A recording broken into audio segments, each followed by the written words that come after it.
cash flow is a valuation technique, just like, price to book is a valuation technique.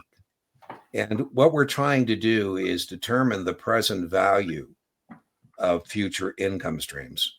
And in time value of money, one major principle is that money today is always worth more than money in the future. And so when we're doing discounted cash flow, we're trying to establish the present value of those future income streams and then use that to decide whether we want to invest or not.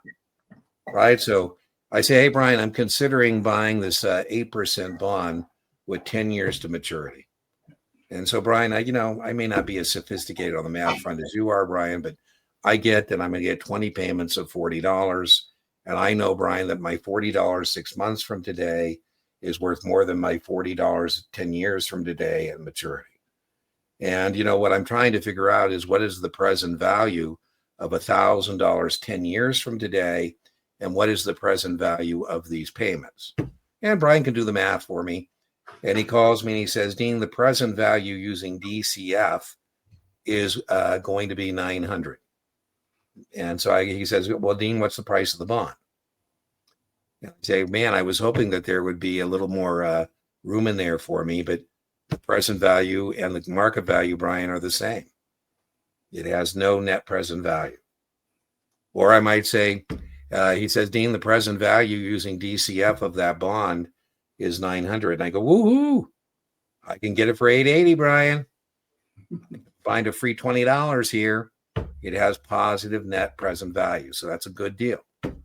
He says, Dean, using DCF, the present value is 900. I go, damn, it's 940. I don't want to pay 940 for a present value of 900. So that's a quick overview of DCF as a valuation technique. The internal rate of return, I think of, is the bridge from present value to future value, right? If I say, hey, if you invest in this private equity fund, $10 million, and this private equity fund gets a 20% internal rate of return, the future value of your 10 million will be 25 million. So that's why I think of that IRR as the bridge from present value to future value. In a bond, that would be the yield to maturity, right? That's what takes what you paid from the bond to maturity. Brian's got his board there. Let's check in with Brian and see what he's got on his board. Yeah, I was just pretty much reiterating what you were saying. I just like writing it down because that's how Absolutely. We love it. We love your whiteboard. I love your whiteboard. And I know one thing that many people who take 65, 66 might not realize. It seems like kind of a simple thing, but the fair market price of a bond, what we're trying to calculate, as Dean just explained, is also known as the present value.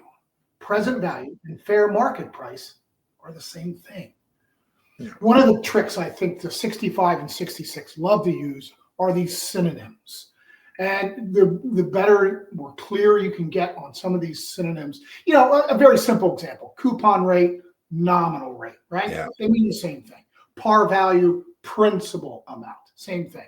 The test loves to use those things. So, just one little trick in your cap that you can use for the test.